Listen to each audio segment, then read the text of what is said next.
and ask Berenice for a roll call and establishment of quorum. Trustee Acosta? Vice President Estrada? Here. Trustee Larson? Here. Trustee Roth? Here. Trustee Van Allen? Here. Trustee Williams? Here. President Sanchez? Student Trustee Hopkins? Here. Student Trustee Marcus? Here. Thank you. Were there any requests for remote attendance under AB 2449? There have been no requests for remote attendance under AB 2449. Thank you. Where's Greg? I would like to share that Trustee Larson is at a remote location, not under AB 2449, but under the traditional teleconferencing requirements. So he has publicized his location, and his location is also a part of our board meeting. And welcome, so he can participate fully in this meeting I today. could have done that. Had everybody over to my house. Yes, under the weird laws prior to COVID changing it. And as a reminder, since we do have a trustee that is on Zoom, let's be sure to use our mics. Thank you. Superintendent Sabah will lead us in the Pledge of Allegiance. If you're able to, please rise and face the flag. Ready, begin. I pledge allegiance to the flag of the United States of America and to the republic for which it stands, one nation, under God, indivisible, with liberty and justice for all.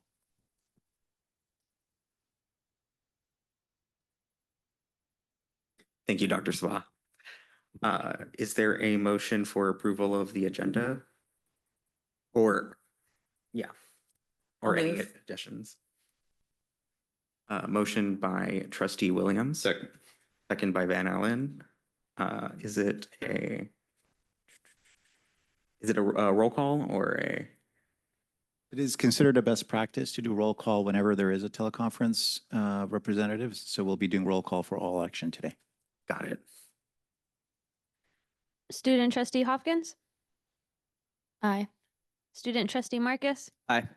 Vice President Estrada? Yes. Trustee Larson? Yes. Trustee Roth? Yes. Trustee Van Allen? Aye. Trustee Williams? Thank you. Passes unanimously. Were there any requests for public comment? There have been no requests for public comment. Okay. Thank you. Is anyone in the public or on Zoom wishing to make public comment regarding topics not on today's agenda? Okay.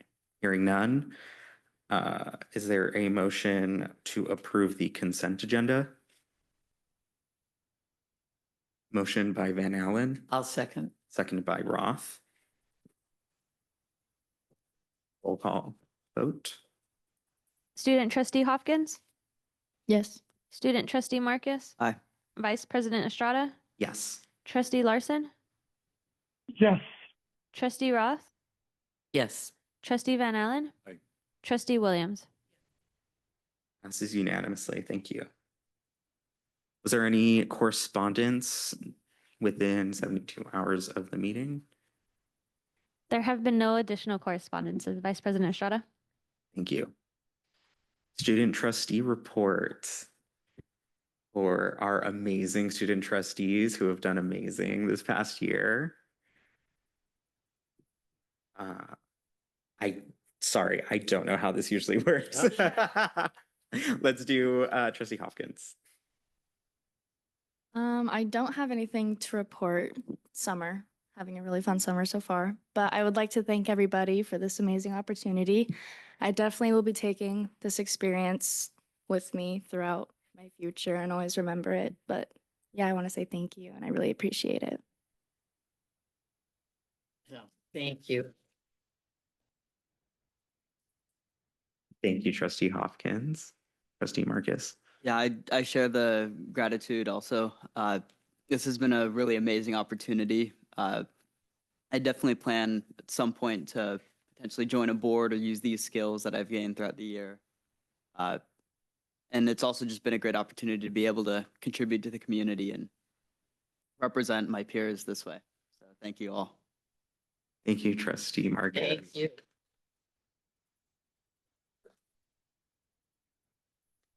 And going off of that onto item 8.1 of our reports, discussions, and presentations, we're going to have a recognition of our amazing student trustees presented by Dr. Sabah.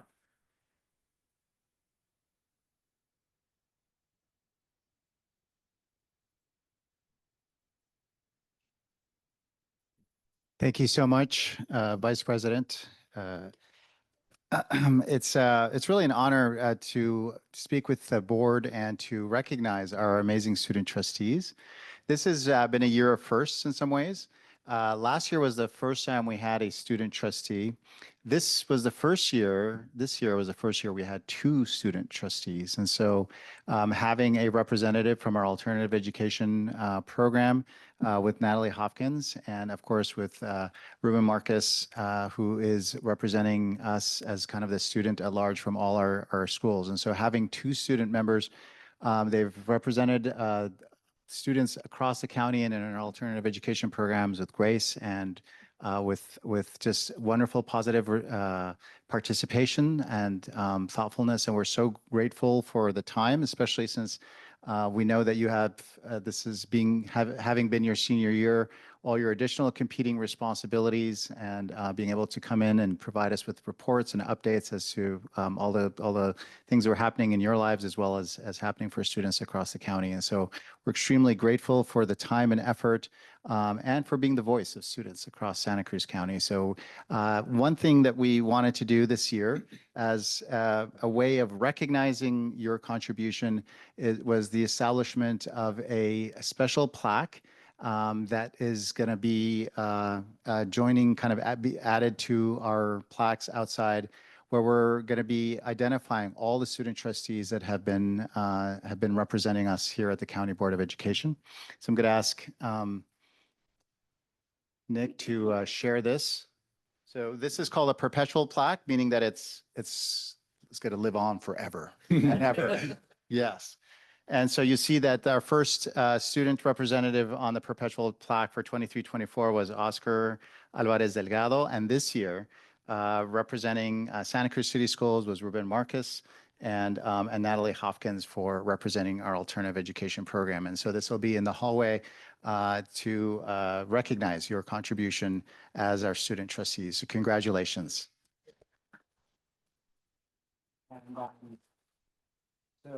So for each of you, we'd like to present to you a certificate of appreciation and recognition. And so I'd like to ask you to join me over here. If you could come on over here. And so this is, start with Natalie. And so Natalie, the County Board of Education and the County Office of Education would like to present the certificate of recognition and gratitude for your leadership, your advocacy, and efforts to elevate student voice as a student trustee in the Santa Cruz County Board of Education. I feel like we've seen you just really blossom as a representative, as a leader here with the board, and we're so excited for your future, and we know it's so bright. Congratulations.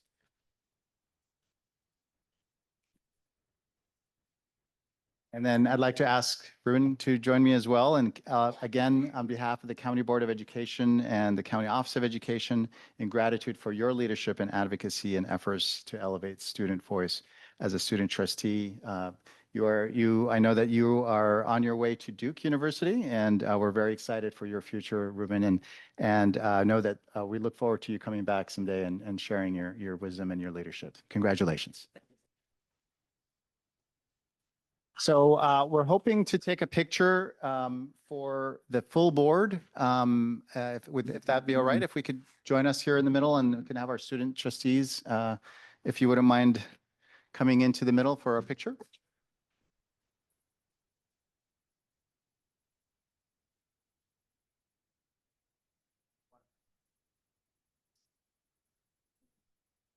And Superintendent Sabah, if you wouldn't mind.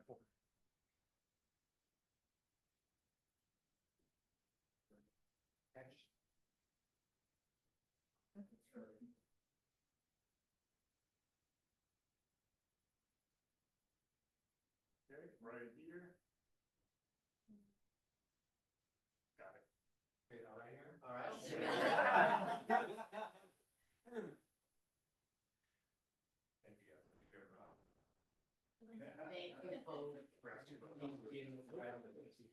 Congratulations.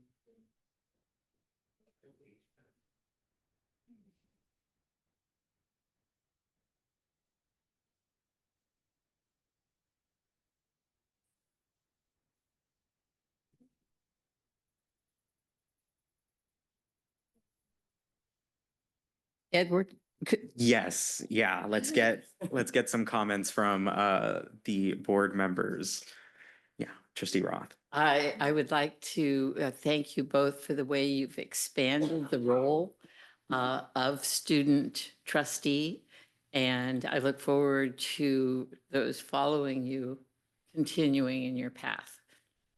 You've created a good opening. So, and the best to you both. And I do hope that you will stay with a foot or two inside the public domain of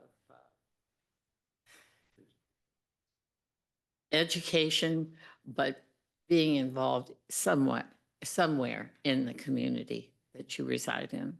So, thank you. Thank you, trustee Roth. I'll let Greg really quick, trustee Larson speak. Great, thank you. I just wanted to lend my congratulations remotely. It's been fun being a first-year trustee with each of you, and to see Natalie, you just grow in poise and character and presence, and jumping in to do the presentations when asked by the legislative committee and by staff and others. Just I really appreciated your stepping up and really just how ever present you've been in the community. It seems like at so many of the events I've gone to, you've either been performing or representing others, and you always just bring such a positive, high energy spirit when you're in the room. So I look forward to seeing both of you as you progress, no doubt in many successful ways. It's been a joy to serve with you. Thank you so much. Thank you, trustee Larson. Trustee Van Allen. I just want to add to what and second what everyone else has said. And also there is this dynamic of age. And I just want to say, I spent a lot of my life being the youngest one in the room, whatever I was doing. And you kind of have to push forward a little bit, but it's worth it. And so I just want to encourage both of you have done that to get to here. You may not have seen it that way yourselves, but it definitely shows up for the rest of us. But keep doing that. Don't let feeling like you're younger than others mean that you're not as important or as insightful or as knowledgeable or as smart or capable, et cetera. So good. Thank you again. Thank you, trustee Van Allen. Trustee Williams. First, it's been wonderful getting to know both of you. It's actually been really interesting. I get to see you guys out in the wild. You guys have both been really involved in the community, and I think I've seen you just as much out in the community at events, participating, as much as here in our board meetings. And we can see that you both have gotten really comfortable speaking and presenting, and we hope that you take all of the aspects of your experience to the next level, whatever that may be. And yes, we hope you stay involved in community, whatever that might be, and hopefully share your experience and how we can better support individuals that will follow you. So thank you and good luck to your next endeavors. Thank you, trustee Williams. And I guess I'll close it out by saying thank you so much for taking the time, the energy to come here to share your opinion, to make sure that there's always students in the room where, these important decisions are being made, that you're not afraid to speak your mind and raise important issues and blind spots that we may have. And I'm really grateful to have had your opinion, your perspective in the room. And it's been great seeing you also in the community. And I know you're going to do amazing things. And I really hope that this has been a valuable experience for you. And I hope that you continue doing the amazing work that you're already doing. So thank you so much. We have been so blessed to have you, and we're very grateful for you taking the time out of your sometimes multiple times a month to come to these meetings. So thank you. So one more round of applause.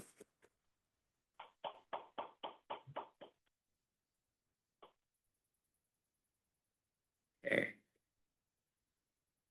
Up next, COE summary of planned support for 2025-26. What a great way to, but this is, we're gonna continue having so much fun, and I'm so sorry. This was just amazing. I think everything else we do is gonna be overshadowed by this. I don't think we can match it, but let's see. Thank you so much. That's a lot of pressure. I know. Yes. If I Don't could worry. introduce Brooke Hopkins, who is joining us from our Ed Services division. Marcia is not able to join us today, and Brooke has really been leading a lot of this work in conjunction with Marcia, and of course is Natalie's mom, and so it's a very special moment indeed having both Natalie's parents here joining us today. This is a requirement, as you are going to be hearing about, as we've done in the past, that shows how the County Office of Education has served in the past, but really it's about talking about our plans for the future in terms of how we're going to continue to support school districts to serve on behalf of students with equity and excellence. And so Brooke, who's came to us from PVUSD, has been doing some amazing work for when it comes to improvement for our school districts, and is going to be providing a report as in relation to the kinds of supports that we're going to be offering our school districts this year. Great. Yes, thank you for having me. It is really a privilege and a pleasure to share the work that we've been doing this year around supporting our local districts and charter schools. And so this is a report that's required to be submitted with the COE LCAP. And I'm just going to share kind of the overarching goals that we have. There are 3 goals that we're focused on in this plan summary. And a lot of this work is going on now. So it's not only a plan for 25-26, but we've really already started and are expanding the work. I'm going to be providing you a control in just a moment. Oh, perfect. Thank you. I was going to cue.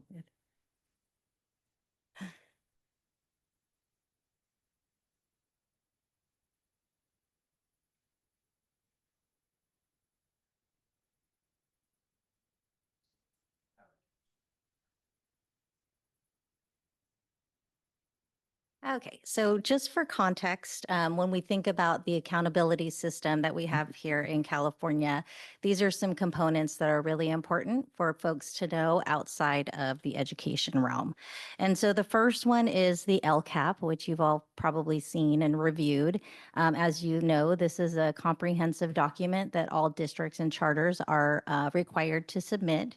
It is really serving as the strategic plan of the school district, or we want it to. It is how they kind of outline their goals, their actions, and align their budget and priorities to their strategic plan in their districts.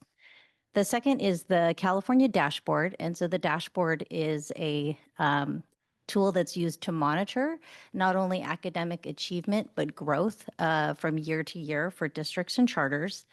We have differentiated assistance, which is really the area that I work mostly in.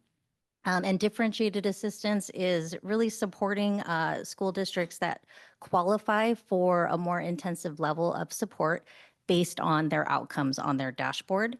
And then there's a statewide system of support, which we're all in, whether we know it or not.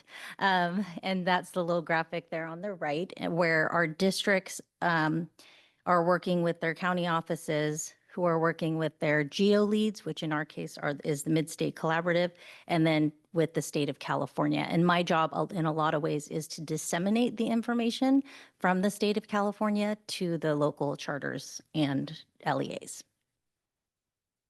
And so the first goal that we have is to approve all of our district LCAPs, and we are in the process of doing that now. Even though we don't approve them, as you can see on the slide, until September 15th. We are constantly working with districts to guide them through the process. It gets a little heavier at times, and then it gets lighter at times. Through the year, we have individual meetings. We have what's called the LCAP Roadshow, where we visit all the school districts and we kind of get their feedback on how to best support them. We have large group trainings in November, December, January, and February. We have small group community practices to help them with actually writing the document.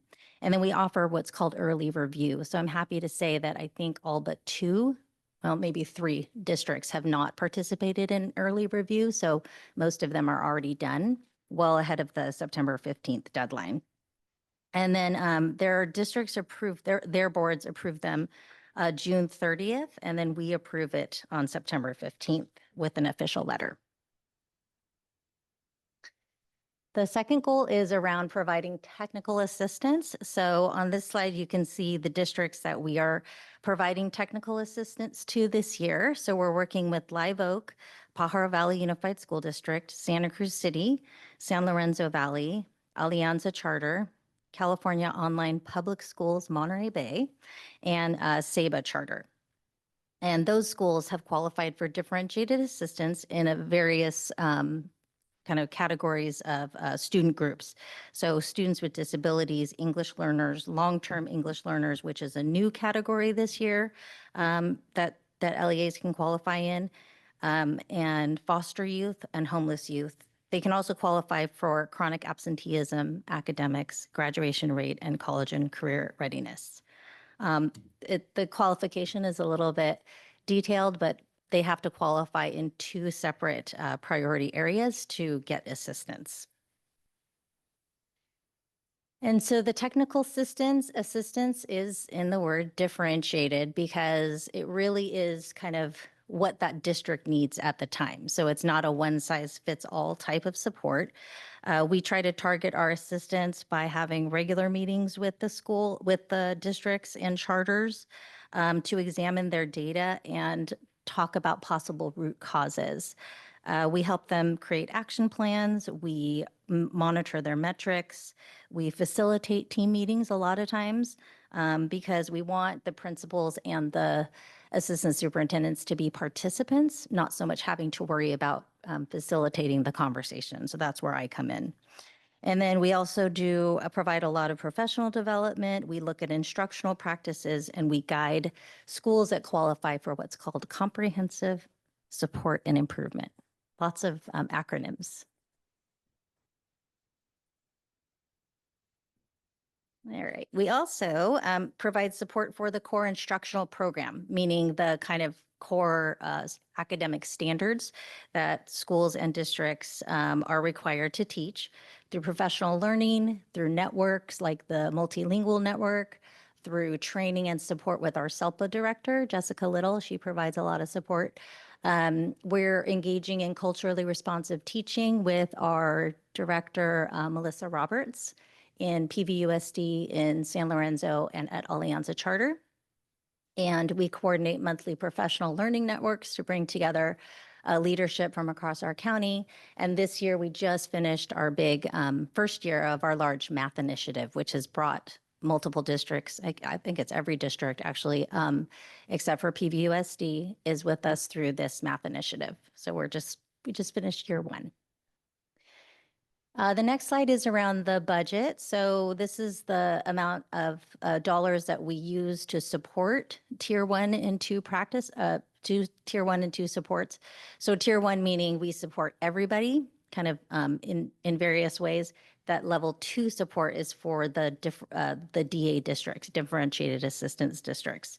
And so these dollars support salaries, benefits, indirect cost, travel for professional development in all these kinds of areas here. So everything from math instruction to leadership and equity to root cause analysis and action planning. And then that last one, any districts that qualify for differentiated assistance have to have a plan in their LCAP. And so that's why that's listed there under the budget. So the last goal is to provide support in implementing the LCAP. So we want to guide them in writing it. We want to provide professional support, and then we also want to help them in carrying out the actions that they have listed in their strategic plan. And so some of these activities may be looking at their LCAP to see where their needs are. Again, the professional learning element, the LCAP writing PD. And then the last bullet is a big one because we're really working in our COE to align support across our organizations. And so what we don't want is, 3 different people working with the same district delivering different content. We want to make sure that it's streamlined, targeted, and really intensely focused so that we're not confusing teachers and administrators, but really creating a clear message and a clear line for our PD services.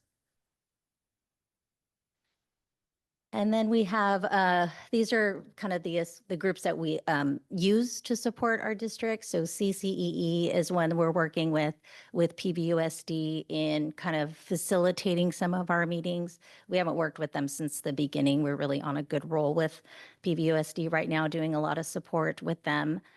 We coordinate with the CDE through webinars, emails, CISC meetings up in Sacramento once a month. CCESA is another kind of reference, like a guidance organization that we use to guide districts. And then again, our Mid-State Collaborative led by Tulare COE and our Systems of Support agencies, more acronyms, SIL, SIP, and CSLA. Well, I can give you all those explanations if you would like them, but they're kind of organizations that help us with specific areas of content. And then just kind of a brief summary of what I've stated already and what we have going right now. And I won't read all of them. We've talked a lot about it, but I would say that we really want to, the last 2 bullets are really important, is that our metrics and our outcomes are now becoming, well, what kind of impact are we having on student outcomes? And we want to see increased outcomes with the districts that we are working with. And so that means that we need to be hands-on and very involved and supportive of efforts. And then, actually, we'll speak a little bit to the first bullet around collaboration and thought partnering. We really want to make sure that we're supporting in a positive way and really coming to the districts with an asset value. So we want to give them the message that they are the people that are capable of, increasing outcomes for students. We are not coming in and saying, this is the answer. We know everything. We believe they have it in them to do the work. And then lastly, we are expanding our support this year with data visualization. So really kind of figuring out how to support districts with looking at their data in a way that's accessible and shareable and actionable. And then we have a director of continuous improvement that will be starting with us because there is a lot of work to do and not enough time to do it in. So we're very excited to have that person start.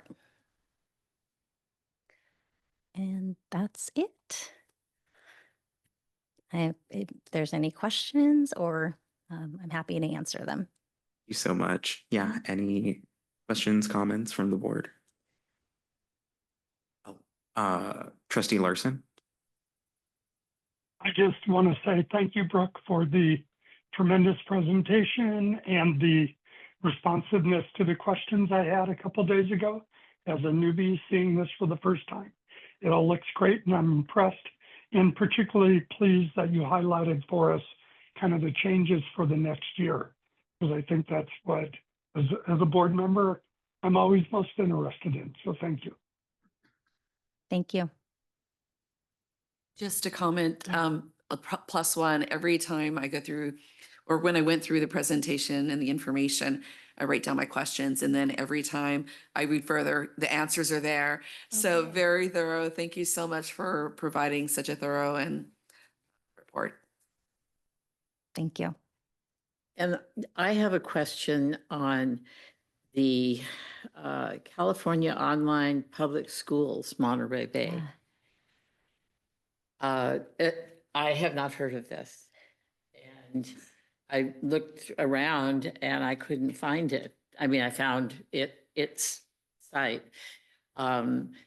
But it brought to mind a broader question, which doesn't have to be answered right here. But how do we look at online schools, and are they judged by the state? It just brought up a whole question, and it might be a topic for Yeah. I don't know, maybe a later meeting. Yeah, I can share a little bit about that school. So I as well, I'm a year into this position and I had not heard of them either. And actually, when I read their name, I was kind of smiling because we're just getting to know them. And so they are an online charter. They serve K-12. They have, I believe, 6 campuses throughout California. One of them is authorized through Scotts Valley. So it's a charter. And they pull from, like, the Scotts Valley charter actually pulls from any county that touches our county as well. So they have a campus of about 500 students that are doing online instruction. They have some options to do, well, they have live classes every day, but they are optional. So some kids do participate and some don't. We've been learning and collaborating with the 2 administrators quite regularly, which has been really fun.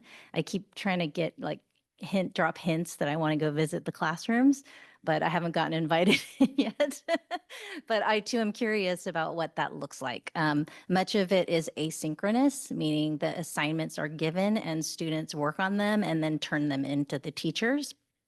The teachers are shared throughout the whole organization, and they may work with kids in San Diego or Northern California. So the teachers are sort of everywhere in the state, but the campus is located it's authorized out of Scotts Valley. And so they, Yeah. so the charter renamed itself, so that's why that name may seem unfamiliar. The original Okay, name yes, was yes.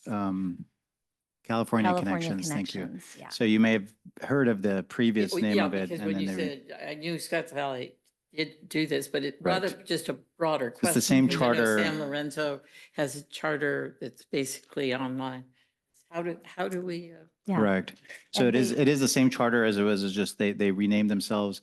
And they are held accountable by the state. There are certain specific, what we call them non-classroom charters. And so they are held accountable by the state, and they go through the same renewal process as all charters. And you know, we provide support for them as well. This is the first year that charters are incorporated as part of the differentiated assistance accountability system. And so we do have charters that have been identified for differentiated assistance as well. So we will have a role if you know, when charters are identified for improvement as well. And so is it Sacramento, I think, California CDE that hands them the charter, or? So they're authorized by Scotts Valley Unified School District. So they're the same charter as California Connections that was approved by Right. they just renamed themselves. And so they are authorized by Scotts Valley Unified School Okay. District. Correct. Mhm. The specific Monterey one, is that what you're talking about? It was authorized by Scotts Valley, or their whole statewide? Just the Monterey Bay Just the campus. Monterey Bay Yeah, okay. campus, correct, yeah. But they do fall under the same accountability measures. And so they struggle, you know, as you can imagine, with things like standardized testing, because it's difficult to get kiddos in, you know, to take the test in person. But they've made huge gains just by changing their system a little bit. So it's been interesting to learn about them. And there is a challenge, as Burke kind of inferred, that where there's a centralized entity which oversees all their sites, as well as a local entity in, you know, their site. And so it does make it challenging because, you know, most of the administrative responsibilities are in that centralized kind of mothership, if you will, component. And so the accountability for, you know, is challenging. At the same time, they're, locally authorized, and so the rules all apply to them for this local site. Does that differ from San Lorenzo's? Their charter? Oh, so Or their online San Lorenzo charter? Valley Unified School Districts. Yeah, so that's, I believe, a dependent charters. That's under their own. That's But under they're the not districts. connected to a greater organization? No. Correct. They develop all of their own curriculum for online? You talking? It just, Yeah. my mind went crazy when I read this. I went, whoa, how do we look at that? And have it follow California state law? Any other Yeah. questions, comments? Okay. Anything else? Okay. If I could just add, I just wanted to thank Brooke and Marcia. I really feel like they've elevated the level of support that we've offered. One, because there is kind of an expectation that County Office of Education really, I think every year, the California Department of Education recognizes that COEs play a fundamental role in supporting school districts and helping them make improvements. And I just feel like we continue to make great improvements with all the support across all our divisions here at the COE, working in conjunction and really adapting, listening, and also providing a lot of expertise to the school districts to help them make improvements. And so I'm just grateful to our amazing team. Thank you, Brooke. Thank you. Thank you so much, Director Hopkins. Thank you. And thank you for supporting my daughter this year. Proud mom moment. Yes, proud mom moment. Up next, item 8.3, local indicators presentation for the Santa Cruz County Office of Education, presented by John Rice. While Johnny's getting up here, did want to thank him for joining us. He's actually going to be presenting the local indicators for the local control accountability plans for both an alternative education program as well as a career advancement charter. And I don't know if this will help, but if we can put this up there just so that you have this in front of you, that might Thanks. make it a little bit easier.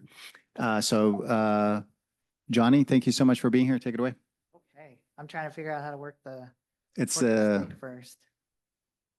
There you go. Middle Green button here? button, green button, Okay. yeah. And how do I go back? Top button? Yeah. Okay, You got it. all right. Well, thank you, Dr. Sabah. As Ferris mentioned, I do get to talk with y'all about a number of items today, which is great for me.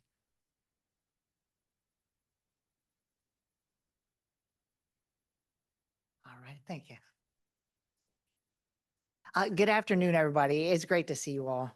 And to Natalie and Ruben, I just want to have the chance to thank you both for your amazing service. You really have set an amazing example for student trustees to come. You leave some pretty big shoes to fill, and thank you. And so with that, yes, I get to talk with you today first with the first item here. I get to talk with you about the local indicators for the County Office of Education.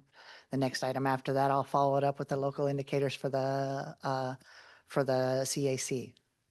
So local indicators, what are they? You may recall that one of the tools that we use in conjunction with the development of our LCAP each year is a California School Dashboard. The dashboard's made up of 10 local control funding formula priority area metrics that are used to measure how our schools are doing. 3 of these are quantitative metrics collected by and reported on directly by the CDE. And for COEs, the other 7 are considered local indicators. They're both qualitative and quantitative in nature, are to be developed and reported on by the LEA itself using tools provided by the CDE. The local indicators are to be presented at a public meeting of the governing board as a non-consent item and then to be submitted to the CDE along with our LCAP. The 10 priorities are basic services, implementation of state standards, and parental involvement, local indicators, student achievement and student engagement state indicators, school climate and course access local indicators, student outcomes state indicator, and also expelled youth and foster youth local indicators. In presenting to you today, we're pleased to report that the Santa Cruz County Office of Education has met all local indicators. Comprehensive local indicators report that's included in your packet is what will be submitted to the CDE for their review and publication. And you'll see these indicators marked as met on the updated California School Dashboard when it comes out in November. As you can imagine, these local indicators are important tools for us to use as we reflect on and improve key aspects of our education program. Hence, they directly inform updates to our LCAP each year. In order to meet each indicator and to measure and report our progress, we utilize the state-provided self-reflection tool, which includes the use of surveys, self-assessments, narrative reflections, student and community voices, as well as partner agency collaboration and feedback. A few highlights from each indicator are as follows. For LCFF Priority 1, Basic Services and Conditions, we find 100% of students have access to standards-aligned instructional materials, both at school and at home, that all facilities are reported to be in good repair, and that our organization has strong commitments to ensuring safe, clean, fully resourced learning environments. For LCFF Priority Area 2, implementation of state academic standards, we find that we have some room to grow when it comes to ELD, science, social studies, and world languages curriculums, as we're currently pursuing new adoptions in those areas. However, we also find that our teachers are well supported with professional development and collaborative opportunities, and that we have strong focus on aligning materials and instruction with state standards. For LCFF Priority 3, Parent and Family Engagement, we find that we foster strong partnerships between our schools and our families. We continue to focus on multilingual supports and student-led conferences as means of family inclusion and engagement. And our engagement practices are fully embedded in our LCAP Goal 3 partnerships to support student success. That brings us to Priority 6, School Climate. Here we find that across all areas, our Healthy Kids surveys and our local surveys confirm a strong alignment between student and family perceptions. And based on feedback from the surveys, we plan to continue to expand our mental health supports, enrichment opportunities, and community engagement efforts. For Priority 7, Broad Course of Study, we find that all students have access to a broad and individualized course of study. We note that we've seen increased participation in dual enrollment and CTE opportunities. And we continue to celebrate the fact that our programs are customized and tailored to meet the needs of our students and families. 2 more to go, you guys. Priority number 9, Coordination of Services for Expelled Youth. Here, using the reflection tool provided by the CDE, we score ourselves in full implementation across all service coordination categories. We note that we enjoy comprehensive countywide collaboration for expelled youth, including alternative placements and data sharing. And we also celebrate the strong coordination we enjoy across the county when it comes to partial credit policies for our expelled students. Finally, a few highlights around our foster youth services. Here we also record full implementation in every category. The COE enjoys policy coordination, information sharing, and post-secondary planning across districts in our county. And we also note that we enjoy strong collaboration with many important community partners, including child welfare, probation, and children's behavioral health. In conclusion, we believe that the totality of the Santa Cruz COE's local indicators reflect a culture of equity, engagement, and continuous improvement. We believe that we have strong systems in place to support student safety, academic standards, and family partnerships, and that we have a clear alignment between stakeholder feedback and our strategic LCAP actions. With that, I'd be happy to take any questions you might have here. You. Just a clarification, on the list, you have, priority 8 highlighted for local, but that indeed is a state, correct? It is, yes. Okay, all right. I just wanted to apologize. verify. And Not at all. is that in the Document, document that you yes. have? I'll make sure that we fix it before we submit it. It seems to be correct in when you list it out in the separate sheet, but just when they're listed all together, it's different. Okay. Thank you so Thanks, much. Rachel. I'll make sure and take care of it. Any other questions, comments? Okay. On to the CAC. All right. On to the CAC. Okay. If it's all right with y'all, I'll skip the introductions and just move right into the highlights. Okay. So for priority 1 for the CAC, pretty similar to priority 1 for alternative education. 100% of students have access to standards aligned instructional materials at school and at home. All facilities meet the good repair standard and teachers are appropriately assigned. Oops. Go back. For priority 2, implementation of state academic standards, we find that we have strong implementation, especially in the areas of professional development across most academic areas. But like alternative ed, there's room to grow around science, history, and visual performing arts, especially as they relate to new curriculum. Additionally, we're proud of our continued efforts to strengthen our partnerships with Cabrillo College, the Adult Education Consortium, and other community partners who support dual enrollment and CTE opportunities. And as to priority 3, parent and family engagement, we find that the CAC has strong systems in place to build relationships with students and families. Of note is our Student Advisory Council that supports student voice and leadership within the school. And also of note are the barriers that we're able to remove for students and families using flexible scheduling, providing childcare and meals, as well as bilingual supports. Within priority 3, we also note a few areas for improvement. We continue to focus on increasing participation in school enrichment opportunities such as Spanish literacy, ELD course offerings, and dual enrollment possibilities. We continue to work at strengthening partnerships with community organizations to support underrepresented families. And we continue to focus on outreach using multiple modes of communication. That brings us to priority 6, school climate. An analysis of data and feedback reflects a high level of school connectedness. We also find that childcare, transportation, mental health, access to basic resources certainly all remain challenges for a number of our students and families.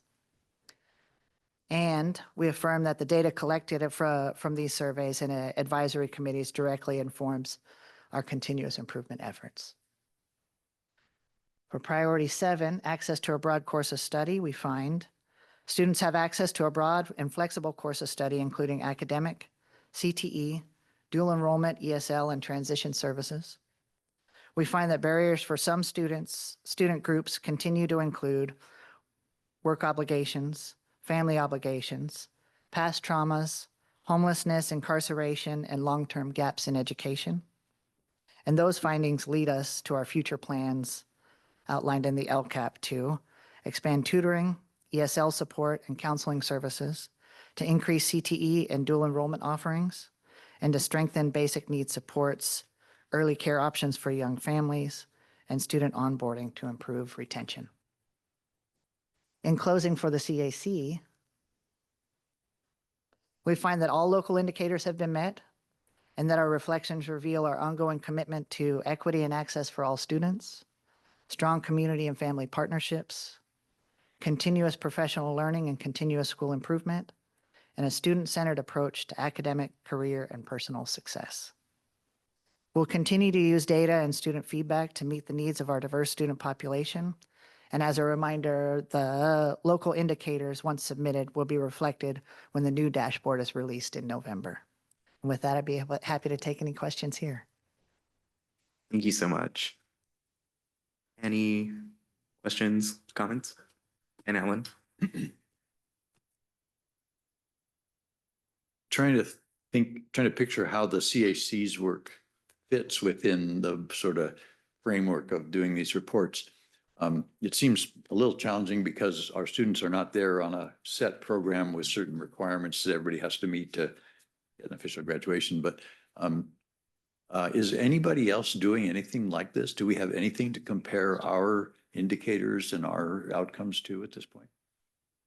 If I could, so the model of having kind of an adult charter that is mostly non-classroom based is relatively common in many county offices of education. I think that we actually based our charter on some similar charters that had been started at in other county offices of education. And so we do have some partner schools that we're able to kind of work off of. I do think that the LCAP process and sometimes the way that these programs are, these accountability structures are not perfect, but the local control and accountability plan and these local indicators do allow us, they give us the flexibility for us to be able to identify the kinds of outcomes that we want to look at to help measure ourselves in addition to the state indicators. And so this idea of local indicators that was just presented really serves the purpose of the uniqueness of the school. I agree with that 100%. Do we ever see comparisons with other similar schools as far as their indicators? It seems like they would be not necessarily direct comparable, but it'd be interesting. Yeah, I don't think that we've looked at similar schools like the CAC's data, but definitely would be very interesting to look at. I think that's a great recommendation. Thank you. Thank you. Any other questions or comments? Okay. Hearing none. Thank you so much. Thanks, Johnny. Thank you.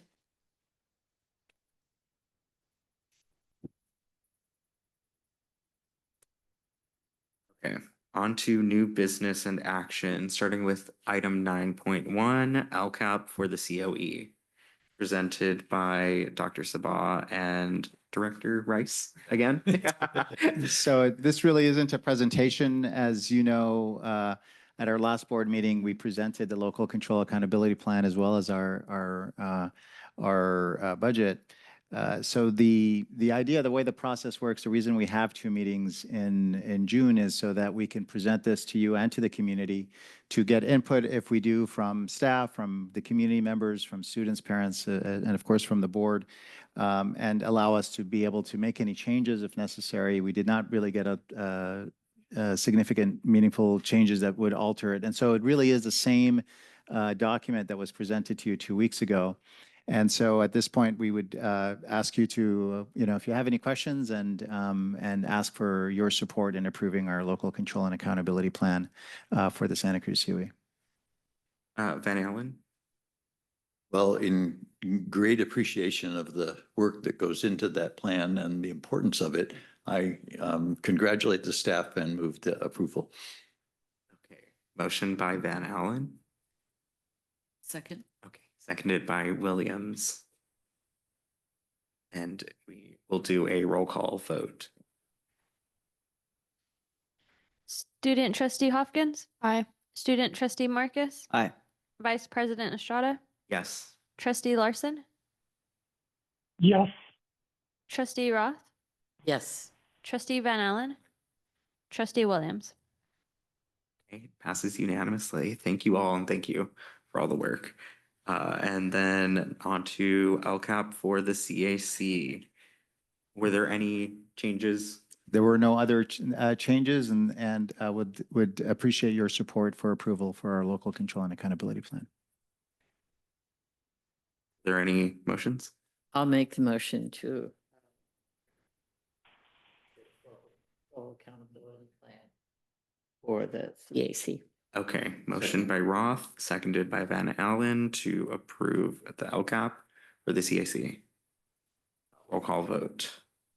Student trustee Hopkins, Aye. student trustee Marcus, Aye. Vice President Estrada, Yes. trustee Larson, Yes. trustee Roth, Yes. trustee Van Allen, Aye. trustee Williams. Yes. Passes unanimously. Thank you all. for all your effort in this process. On to item 9.3, COE 25-26 budget presented by Leanne Reyes. Thank you very much. So I have another 35-minute just kidding. We did that last meeting. We had held our public hearing and the staff did not receive any recommendations or comments or requested changes on the budget as presented at our June 12th meeting. Therefore, my recommendation is that we would approve the 25-26 budget as presented. Thank you. Is there a motion? Okay, motion by Williams, seconded by Van Allen. Roll call vote. Student trustee Hopkins, Aye. student trustee Marcus, Aye. vice president Estrada, Yes. trustee Larson, Yes. trustee Roth, Yes. trustee Van Allen, I with great appreciation. trustee Williams. Yes. Thank you. It passes unanimously. Thank you to the Business Services Department. Thank you so much. Okay, on to resolutions. Item 9.4, Resolution 2521, recognizing community partnerships and impactful action in addressing the fentanyl crisis, presented by Trustee Larson, Dr. Sabah, and Dr. Thompson. If I could, oh, I see that Trustee Larson, would you like to get us started or would you like me to? Just a quick introduction to the 3 legislative and community engagement committee items. We have 3 items coming before you. All of them are new. They have not been heard by the board in previous years, and staff brought forward and will be presenting the first one, which is this item on your agenda. And the next 2 deal with recognizing services for disability, People with Disabilities Month, as well as the workforce housing bills through the state. And I've asked the other committee members, Natalie Hopkins and Bruce Van Allen, to present those later items as staff will present this item, since it's hard to do that by Zoom. So sign off there. Thank you so much, Trustee Larson. Wonderful. Thank you. I would like to introduce Dr. Heather Thompson, who is leading our school health effort and specifically our fentanyl effort here at the County Office of Education. As you know, and you'll be hearing a little bit about, really this is an area of crisis for our community, and it is also an equity crisis for us in a way. We've done some really amazing work, and I'd really would like to credit Dr. Thompson for bringing together working in partnership with a lot of wonderful agencies to bring awareness, bring solutions, bring resources to our community, and help reduce the detrimental effects of fentanyl and opioids here in Santa Cruz County. And so I'm grateful for Dr. Thompson to be here to talk to us a little bit about what that has looked like here in Santa Cruz County. Thank you so much for being here. Thank you, County Superintendent Dr. Ferris Sabah and Board of Trustees. It's my pleasure to be here before you to see what you think about this, perhaps approval of this resolution. It is entitled Recognizing Community Partnerships and Impactful Action in Addressing the Fentanyl Crisis. And I am here tonight to present to you all about the past 2 years of our work. Thank you. So I thought I'd start off with a quote to just sort of orient ourselves when it comes to what is a community. I'm really proud to tell you I've lived here for over 17 years. I have 3 children. My husband's a teacher. And we moved here from Mountain View, really looking for a place to call home and a change in pace. A true community is not just about being geographically close to someone or part of the same social web network. It's really about feeling connected and also responsible for what happens. Humanity is our ultimate community, and every one of us plays a really crucial role. And this quote is by Yehida Berg. And so this board resolution tonight is really a story. It's a story of how we in Santa Cruz County have come together to mobilize and address the fentanyl overdose and accidental poisonings happening here. And I want you to know that not $1 has been exchanged for this work. It's truly been a labor of love. It's truly been a moment in time where our momentum just continuously gathers, and districts and schools and administrators and our education partners are really invested in this. And I also want to tell you, I'm going to get a sip of water.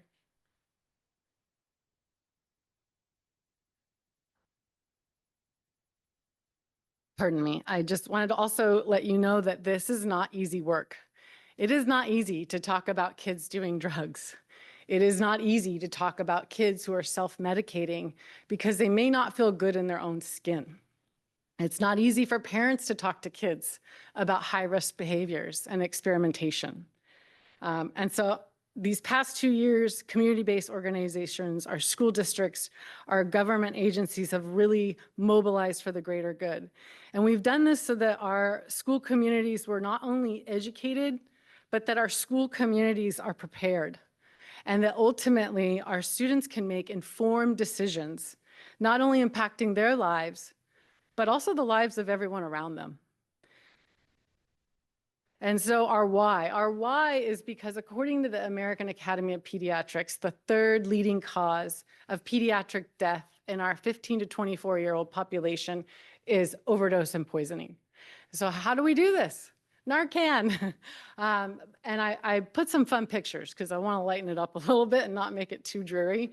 So I want to point your attention to the middle slide. That was our first event. This is how it all got started back in April of 2023. I know you all remember Inspire Diagnostics. And we leveraged that resource, y'all, that testing and vaccination site. And they were really good at drive-up events, drive-throughs. And so it was Santa Cruz Community Health, it was Santa Cruz County Office of Ed, of course, and really SafeRx through Health Improvement Partnership, who is our coalition here for harm reduction and opioid overdose. And we had a great time. It was sunny, it was a vibrant blue sky. And Ferris looked at me, and I'll never forget, and he said, you know, we're bringing this to South County. And I said, absolutely. Every single car that pulled up to our tents, the first thing out of their mouth, thank you so much for doing this. And I think that we really all involved felt this motivation around altruism, but also how important the work was. And it was just getting started. From there, on the right and the left, those are Watsonville High School. So true to Ferris's words, in June, April, we were at Cabrillo. In June, we were at Watsonville High School. And this is when we just started to get started. Schools were having town halls in advance of the Narcan pop-up events because a lot of families don't know what Narcan is. They don't know what fentanyl is.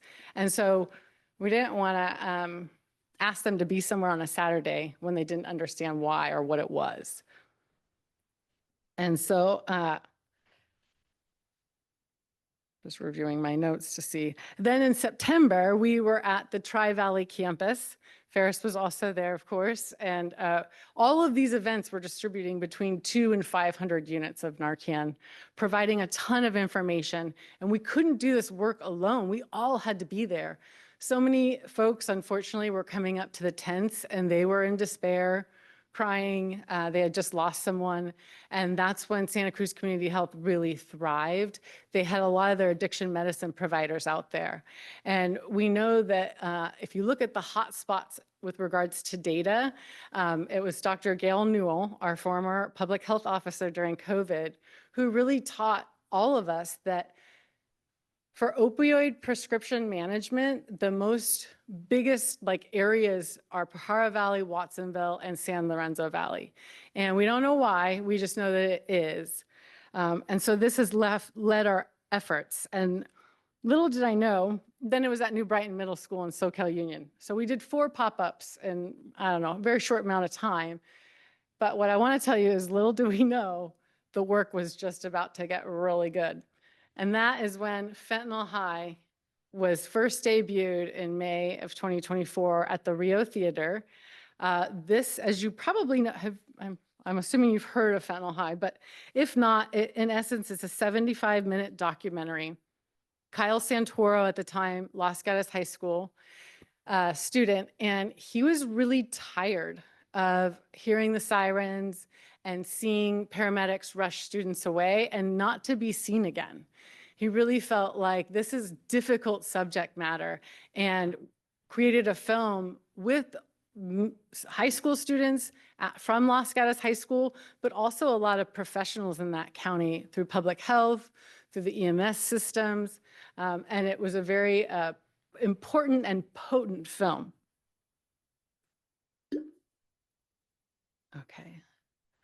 So some of the highlights have been not only was it pretty rad that Kyle Santoro came out and was on our panel of experts and answering questions, but these panels consisted of local subject matter experts from Salud para la Gente, Santa Cruz Community Health, Watsonville Community Hospital. We had Empower Watsonville there, our youth group who focuses on substance use and misuse from Watsonville Speak. And we also had a mom who lost her son. And she is an Aptos High School graduate, and so is her son, Tosh. And actually, Tosh's dad is the owner of Jim's Wheels, that like skateboard shop. And there's a beautiful mural, if you're ever at Staff of Life and you park and you look kind of towards Bill's Wheels, sorry. It's his quote in his picture, along with another student, River, who was also lost from this. Okay, so next slide. So a lot of things get distributed at these events and at the Narcan distribution events. What does a fentanyl overdose look like? Of course, everything is in English and Spanish. And the other thing that's a really cool resource, and we've been sending these to all 9th graders, and also these are in our school offices, our district school nurse teams have these. We just had a district SLV USD, they had a parent night for incoming 5th grade families who are incoming to 6th grade, and they've been handing these out. And these booklets are powerful. They're all about how to have difficult conversations with your kiddos around high-risk behaviors. And I'm really happy to present, no one knows this yet, but they're in English and Spanish. They're for middle and high school. SafeRx has paid for a professional voiceover, a woman in San Francisco who has middle school children. I got to go to the studio. So we're gonna have an audiobook in the fall in English and Spanish. And I think that's pretty cutting edge. And then we're also working with Marine Health and Youth Partnerships who created the booklets. And they're very excited to hear how many thousands we have distributed here. So where are we going next? Well, there are some new state legislations, it turns out, and we're going to assist schools and districts with providing resources and supports. And these new legislations are really around health and safety and substance for our students. In addition, we created a user's guide that will address these new laws, and it's entitled School-Based Interventions for Substance Use and Overdose Prevention. And we have gone to great lengths to have our community partners and local agencies review the document to make sure that their contribution is in there as well. I also am proud to present that we were just awarded a 32-month grant from California Opioid Prevention Network that will continue to mobilize our efforts and the momentum. And I'm really proud, Natalie Stott, who you may know from Calciano, she presented. She is here to show her love and reverence for this work and how mental health and addiction are a combined and overlapped issue that we're facing. And also we're gonna be hiring a 12-month FTE from AmeriCorps. I just had the privilege of interviewing her 2 days ago. Double major, go Cal, 3.8, and she wants to go into law around substance legislation. So I was like, we hit the jackpot. So thank you so much for your time tonight. I'm really pumped for next year. My small but mighty school health team is growing. And I'd like to, before questions, just really recognize and honor Dr. Sabah. It's his vision, it's his momentum, and he knows the importance, and the data is telling us this. Thank you for your time.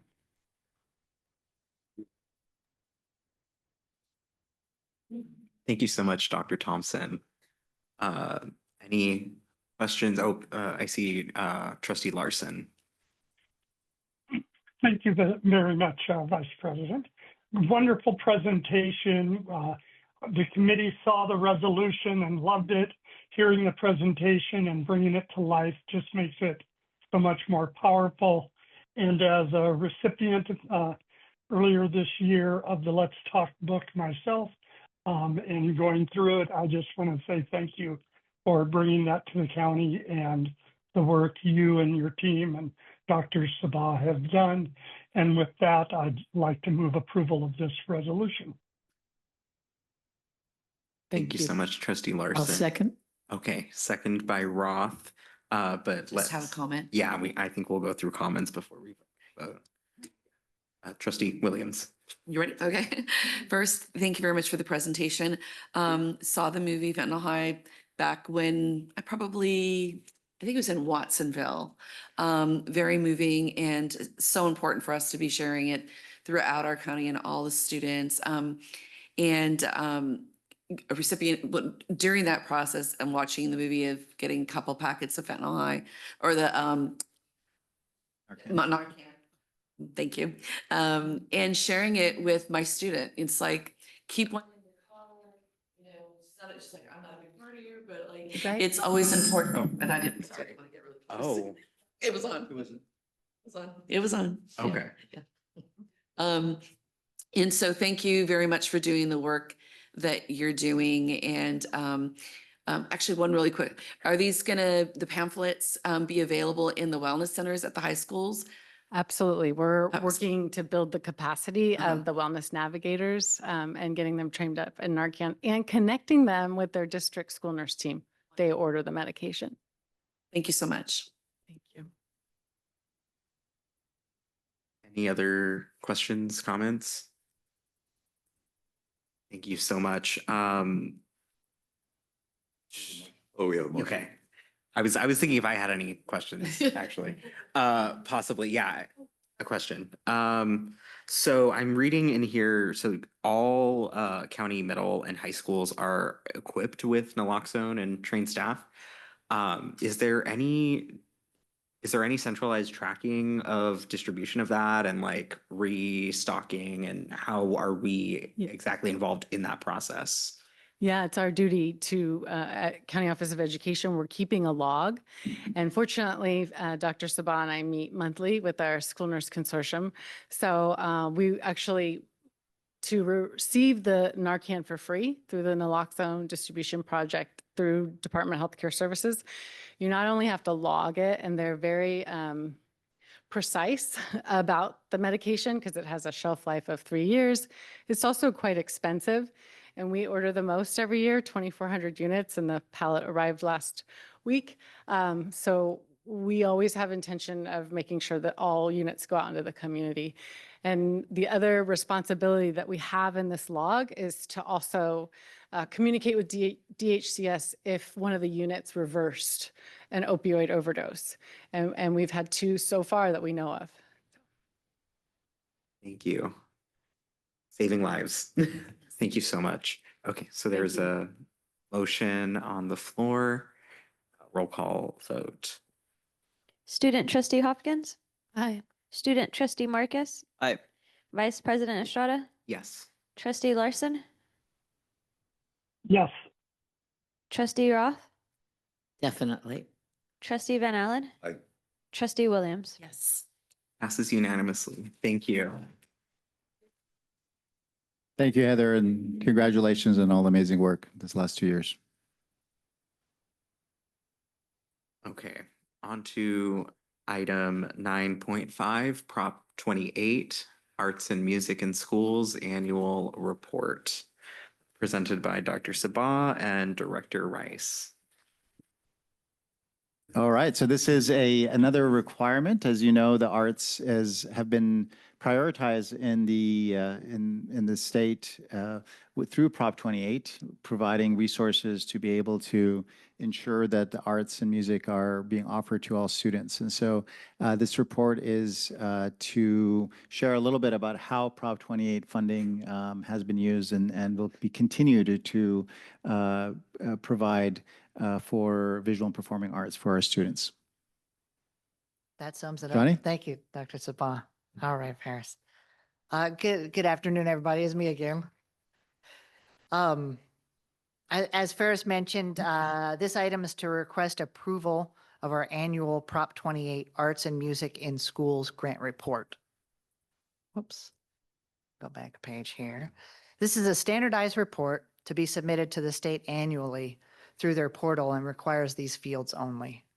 A brief narrative of arts programming being funded, the number of full-time equivalent teachers, classified personnel, and teaching aides included with the funds, the number of pupils served, and the number of school sites providing arts education programs with the AMS funds. Oops, wrong way. All right. The report to be approved and submitted is just the top form of the report in your packet, which looks like this. You'll notice, however, that the report in your packet contains a good deal of additional information that, while not a part of the approval request, seemed like future planning information that you might appreciate hearing about.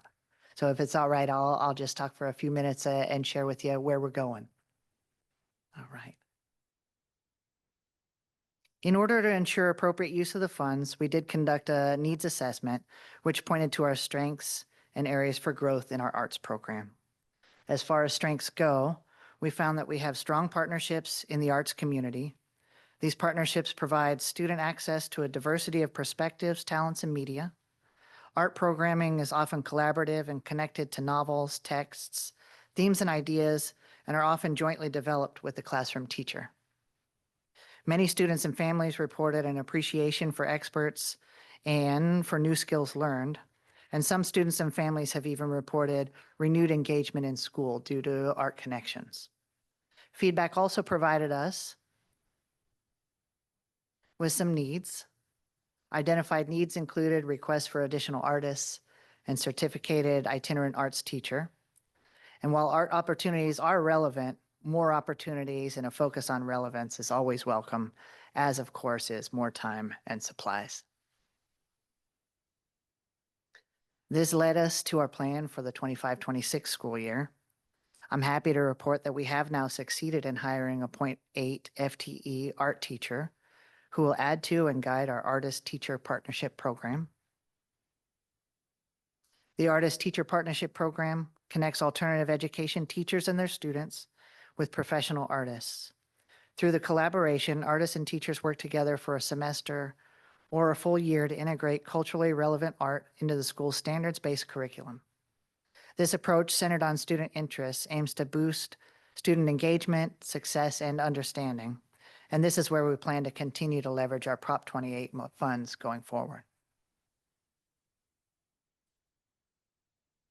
As you can see here, not all funds were expended this last year due to the unfilled arts position. However, we do have a plan to fully expend our carryover this coming year in the following ways. With a 0.8 FTE certificated teacher, with additional artists on contracts, a small contribution for support from the Santa Cruz Arts Council, as is allowed by the grant, by materials and supplies, and also a small contribution to indirect costs. And with all of those together, I think that will bring us back into balance going into the 26-27 school year. With that, I just want to say thank you. I'd be happy to take any questions you might have, and I'd like to request approval of the single-page document entitled Prop 28 Arts and Music in Schools Funding Annual Report Fiscal Year 2024-2025. Thank you, Director Rice. Is there a motion? Okay, motion by Van Allen. And Question. oh, question. Okay. I'll go ahead and ask the question before, yeah. So it showed that there's a need for more artists. Is that for formal teacher artists, or are you talking about community artists? Either way, we seem to be in a community with a plethora of artists. So just curious about the outreach for fulfilling those needs. Let's see, I'm going to try to. Microphone, please. Thank you. Let me see. I think I've got about 3 ideas to mention there. It refers to either We look to work with any professional artists that can connect with our students and instruct them and help them grow. So whether they're certificated, which we did succeed in bringing on a certificated teacher, we also contract with a number of professional artists that are not certificated. We continue to look for more, and that's one of the reasons why we contract with the Arts Foundation and why we're connected with the director of arts or the coordinator of arts in our educational services area. I think there was a third part of your question, but I would like to, if I could add to that answer, that when it comes to Prop 28, however, it is the majority of the funding has to be used for salary and benefits for art teachers. And so we've had a tradition of contracting with agencies to bring the arts to our students. And however, when it comes to Prop 28, one of the reasons why there is such a huge demand for art teachers right now, probably second only to special education teachers in California, is because Prop 28 requires us to hire credentialed art teachers. And that's very difficult right now. We're all kind of fighting each other to get a hold of these folks. Yeah. And so that was the third part of the question there is, if we got so many artists in such a creative community, why are you having a hard time picking them up? And that's exactly why, is because everybody got the same money we did. You have a question? Well, sort of a mixture. One of my earliest involvements with the Office of Education here was when I was director of a program that placed professional artists in prisons and in juvenile hall. Yeah. And we had a program, the Community Youth Arts Project, with local schools, including Alt-Ed.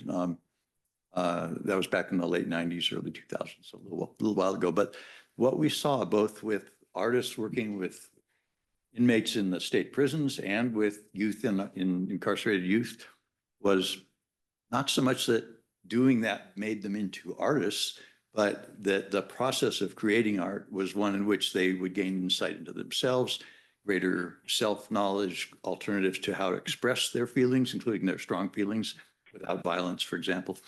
And so this is just so important to me. And just to have it come around in this particular incarnation, I like the idea of hiring art teachers, certificated teachers.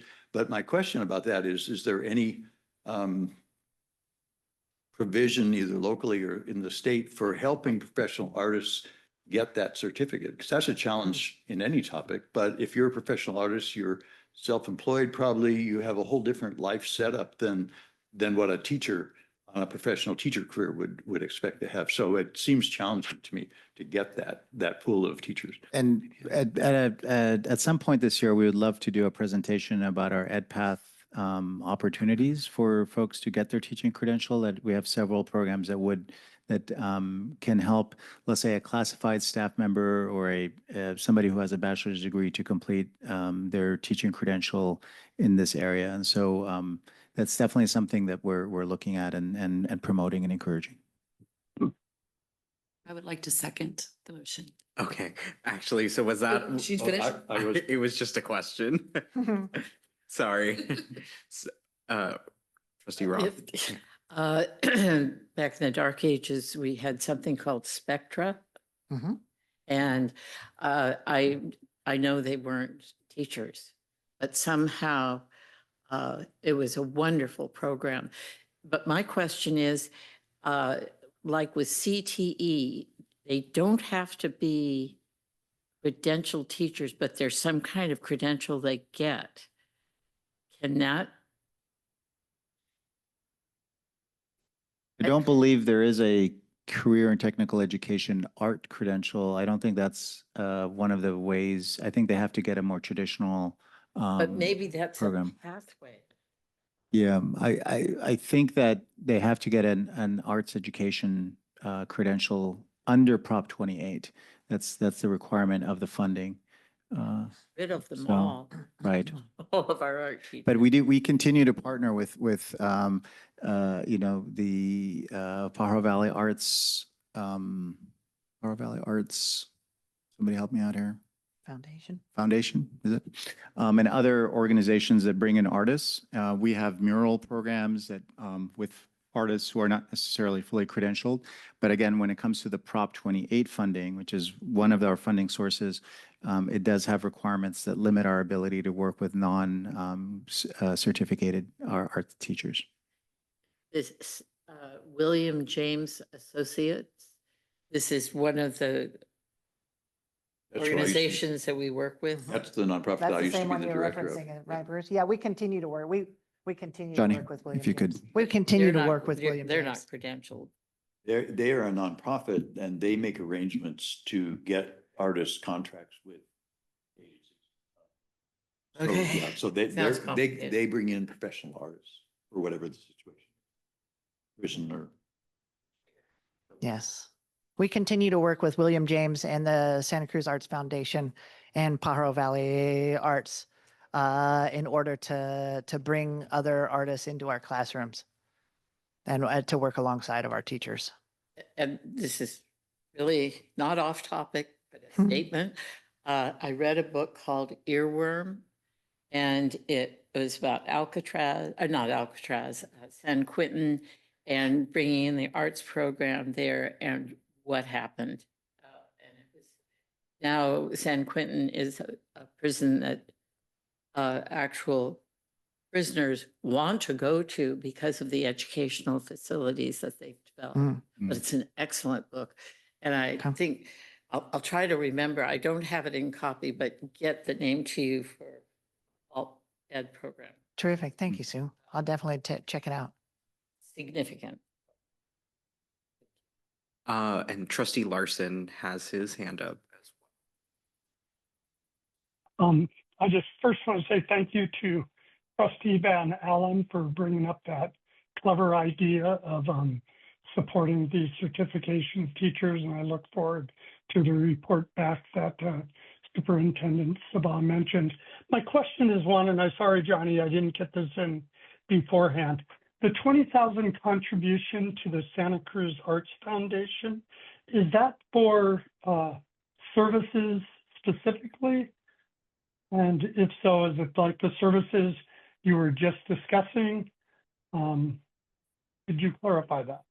I sure can, Greg. And yes, it is for services. Just as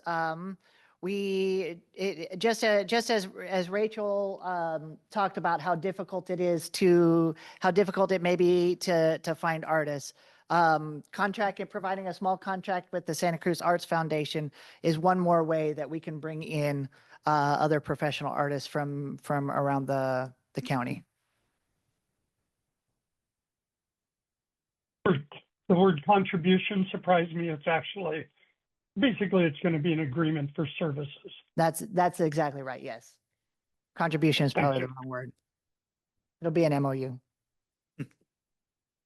Thank you. Okay, now I should have started with questions and comments. Now is there a motion? Okay, motion by Van Allen, Second. seconded by Williams. We'll have a roll call vote. Student Trustee Hopkins, Aye. Student Trustee Marcus, Aye. Vice President Estrada, Yes. Trustee Larson, Yes. Trustee Roth, Yes. Trustee Van Allen, Trustee Williams. Yes. Passes unanimously. All right. Thank you. Thank you all. On to item 9.7. Is it 9.7 or 9.6? Okay. Okay. 9.6, Resolution 25-22, usage of funds generated by Props 30 and 55, Education Protection Account, presented by Leanne Reyes. Thank you very much. This is part of what I refer to as our annual housekeeping items. This resolution is a requirement of Prop 30 and 55. We must adopt a resolution annually that details out the intended use of our Education Protection Account funds, or EPA funds.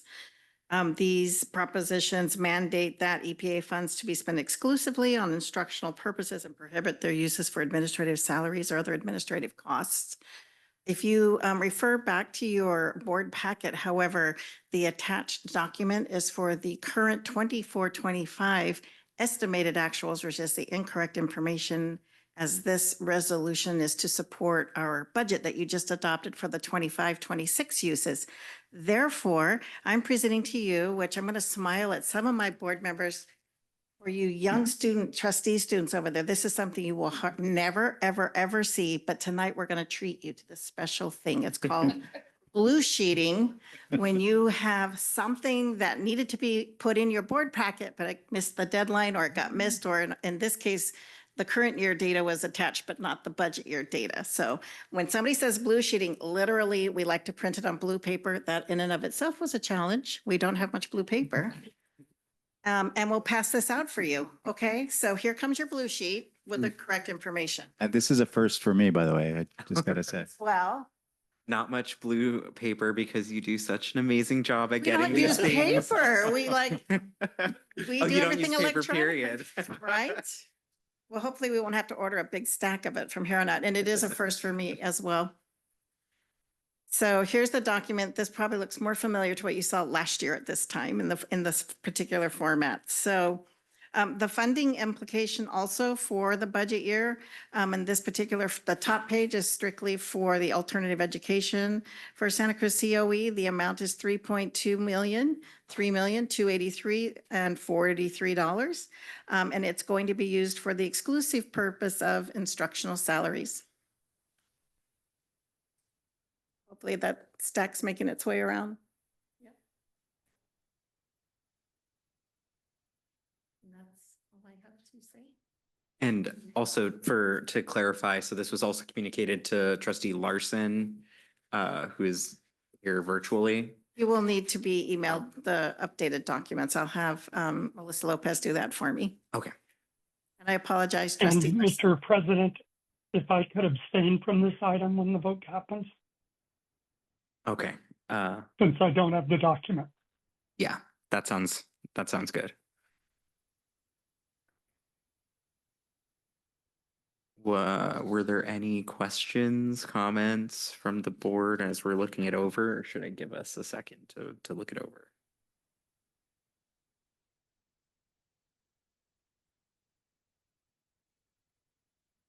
It's pretty simple and straightforward. There's only 2 lines on it. The first line talks about at the top where it says LCFF revenue. That's just showing how much revenue we are budgeting for, which was that $3.2 million number.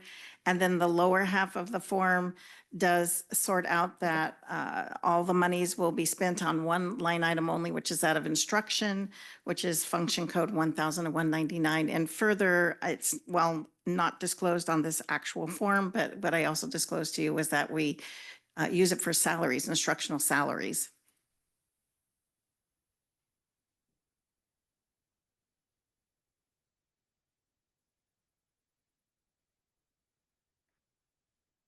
Any questions, comments, or motions from the board?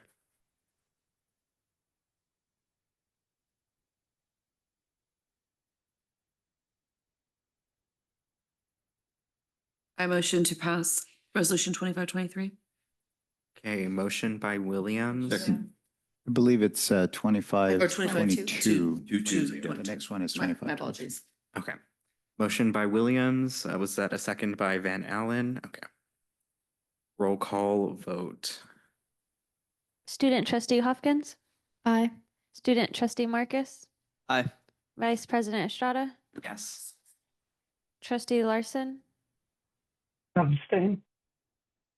trustee Roth, Yes. trustee Van Allen, trustee Williams. Yes. Okay, it passes with 4 board members, 2 student trustees, and an abstention by trustee Larson. Thank you so much. Okay.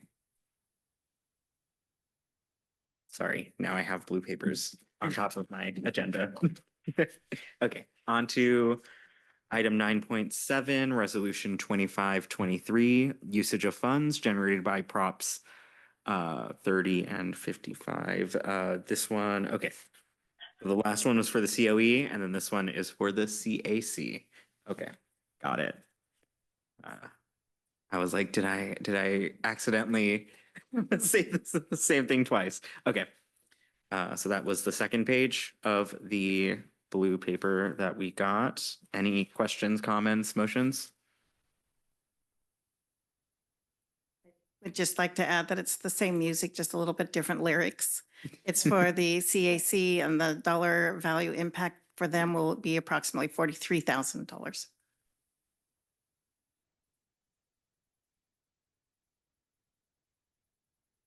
Is there any motions? I'll I'll move to resolution 25-23, usage of funds generated by Prop 30 and 55. Second. Okay, so that was a motion for approval? Okay, by Roth and seconded by Van Allen. We will have a roll call vote. Student trustee Hopkins, Aye. student trustee Marcus, Aye. vice president Estrada, Yes. trustee Larson, Abstain? trustee Roth, Yes. trustee Van Allen, trustee Williams. Yes. Okay, it passes with 4 trustees, 2 student trustees, and an abstention by trustee Larson. Mr. President, yeah. if I may, I just wanted to clarify, the numbers given by Director Reyes make perfect sense. I just didn't want to create a problem since I didn't have the document in front of me. I'm not abstaining due to any concerns. It's simply because I couldn't be there with you all tonight. So. Thank you for clarifying on the record, trustee Larson. Okay. On to item 9.8, resolution 2524, recognizing July as Disability Pride Month, presented by student trustee Hopkins. Okay. So I'm presenting resolution 25-24, recognizing July as Disability Pride Month. In the United States, 70 million adults and 3 million kids have both visual and invisible disabilities. And this resolution celebrates the history, culture, identities, and contributions of the disabled community. So I think we should pass this resolution. Thank you so much, student trustee Hopkins. Are there any questions or comments by anyone on the board? Thank you for bringing forth this resolution. I think it's an important one. I think we all perhaps know someone who struggles with some kind of physical or otherwise disability, and I think it's important to recognize it, and I move to approve. Thank you so much, trustee Williams. I'll second with the comment that, first of all, thank you also, Natalie. The thing about disability is it could happen to any of us.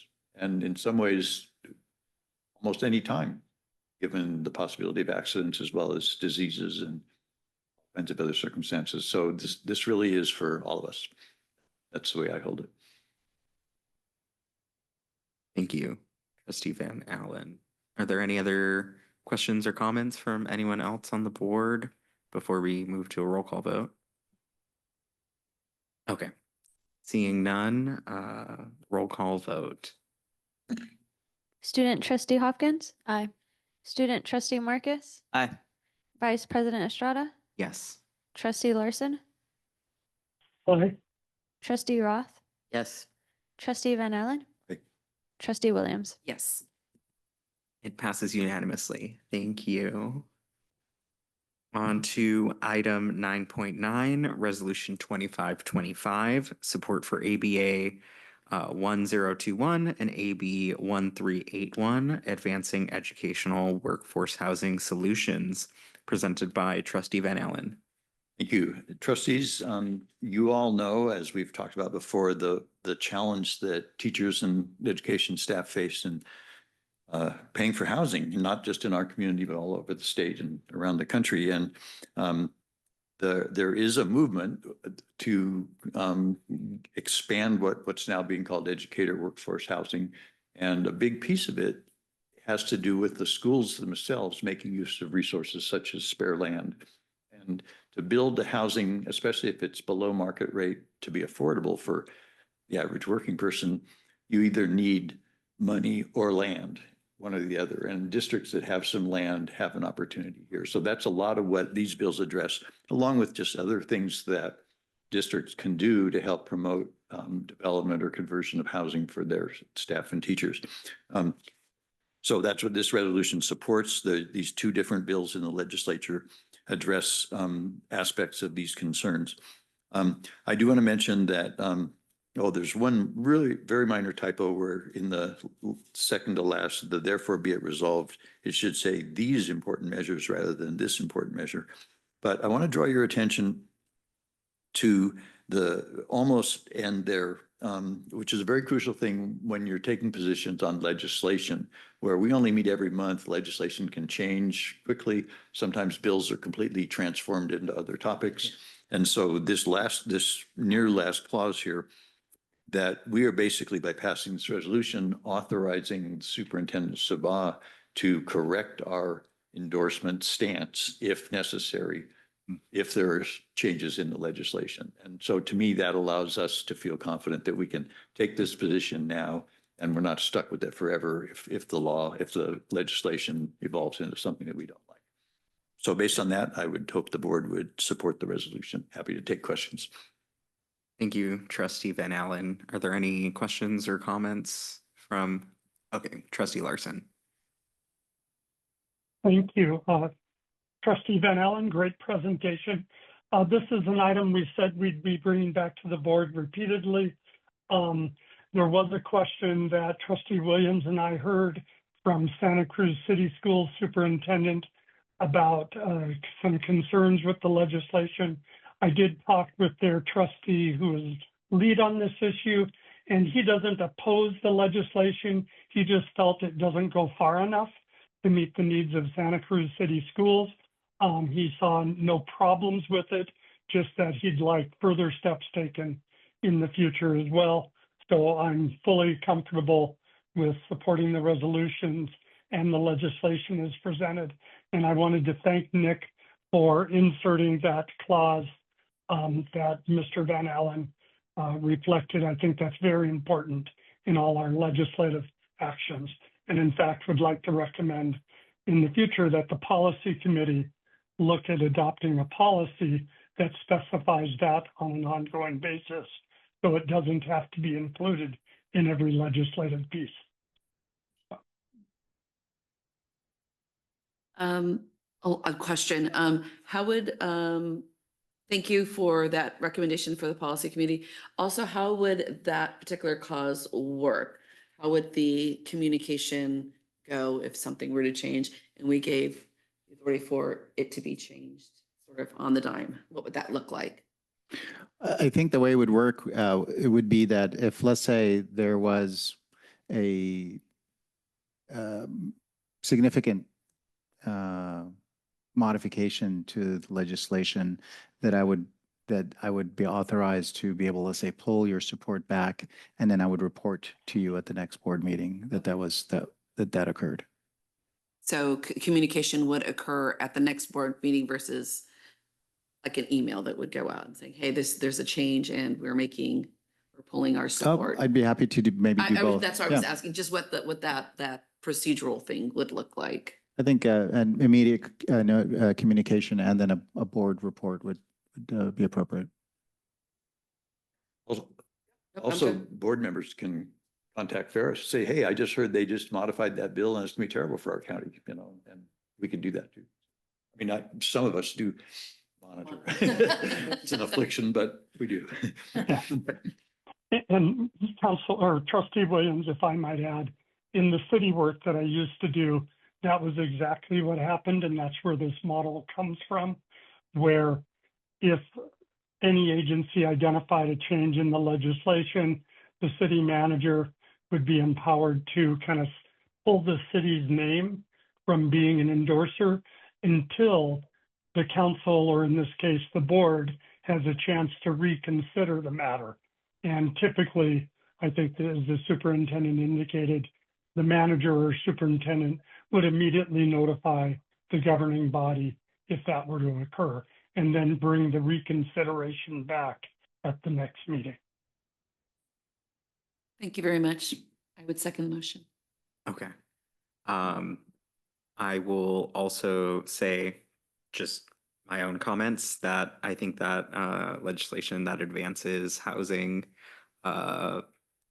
development in an area like Santa Cruz, especially where we are so incredibly rent burdened and there is such a tight supply. I think that, you know, each sector of our economy and each, you know, avenue that we can to develop more affordable housing, I think is much needed and welcomed. So I'm glad to see, you know, some efforts in the legislation or in the legislature. So yeah, so there was a motion. Was there a motion? Okay, Bruce motion and second by Williams. Did you have a question? Well, I was going to second it if. Okay. All right. Okay. Roll call vote, please. For the last time, student trustee Hopkins. Aye. Last time, student trustee Marcus. Aye.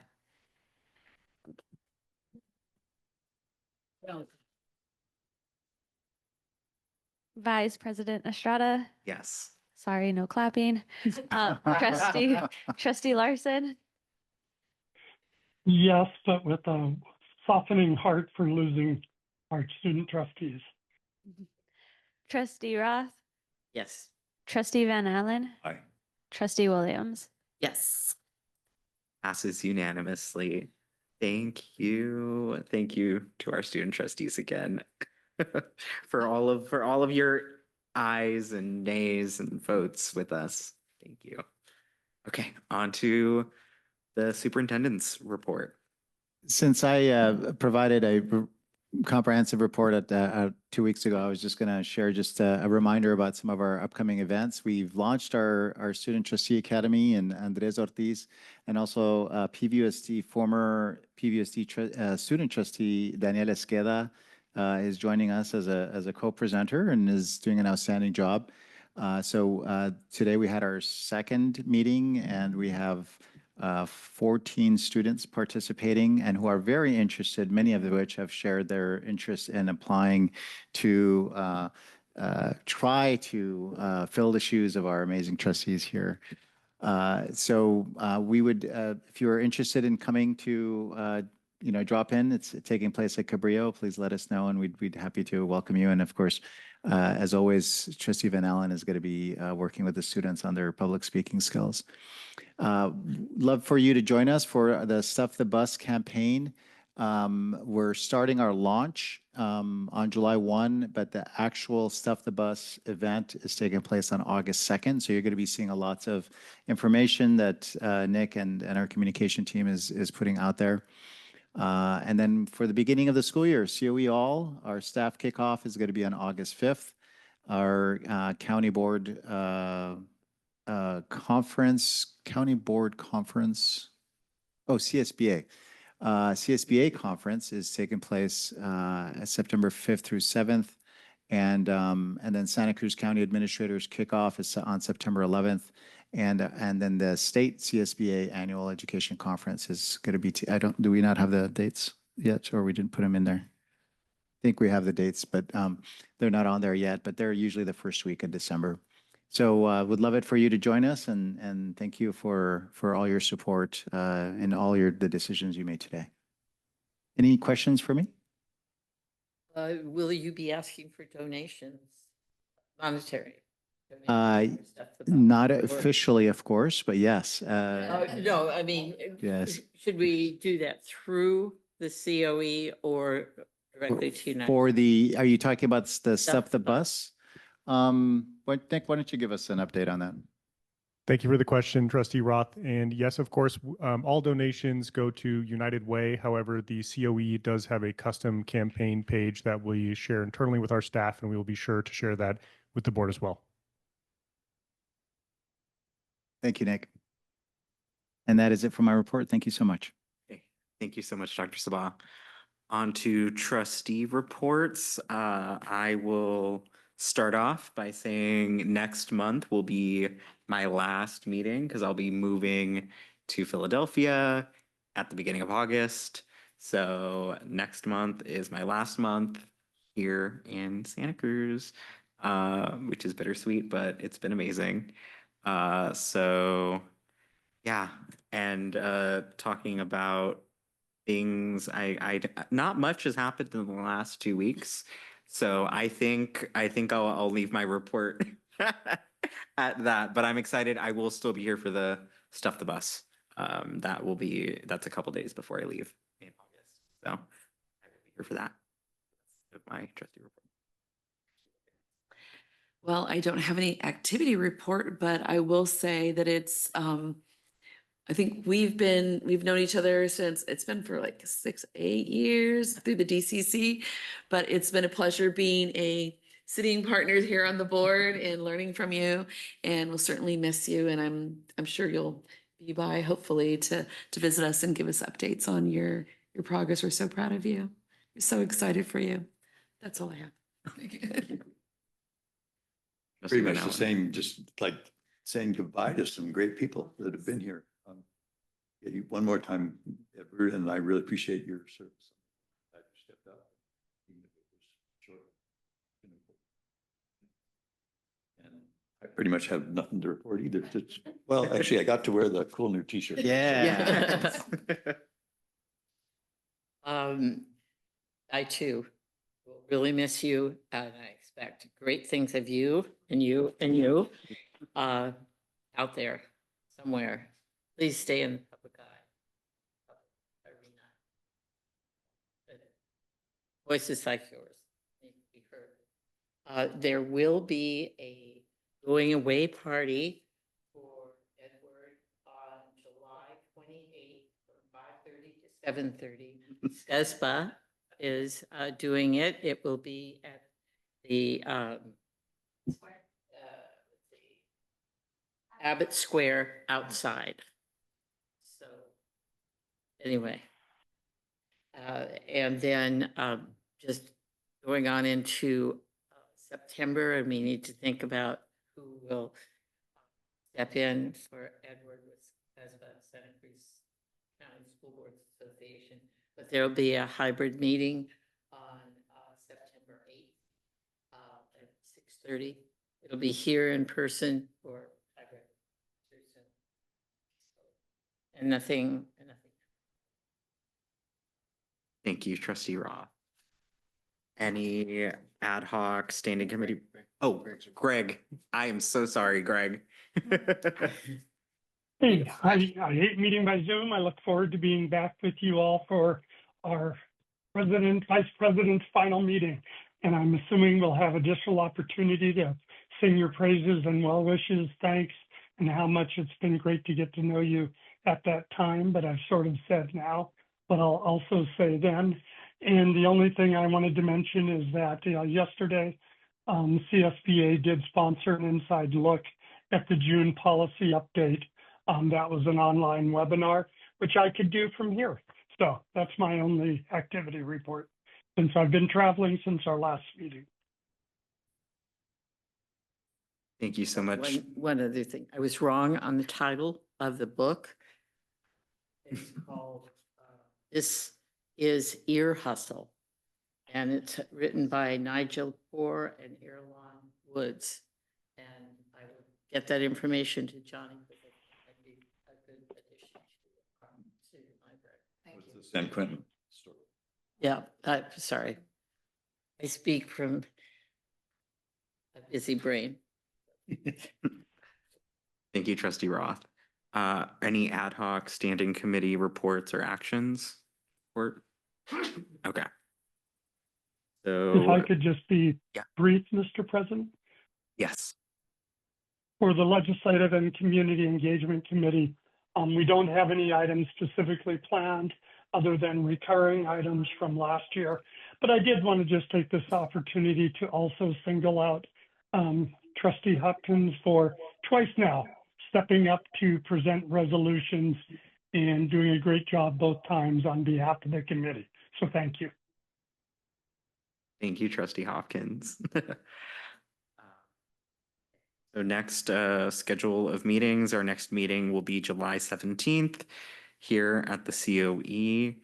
for our regular July meeting. And then there are following meetings every other month afterwards. So do I just say this meeting is now adjourned? This meeting is now adjourned. Thank you all.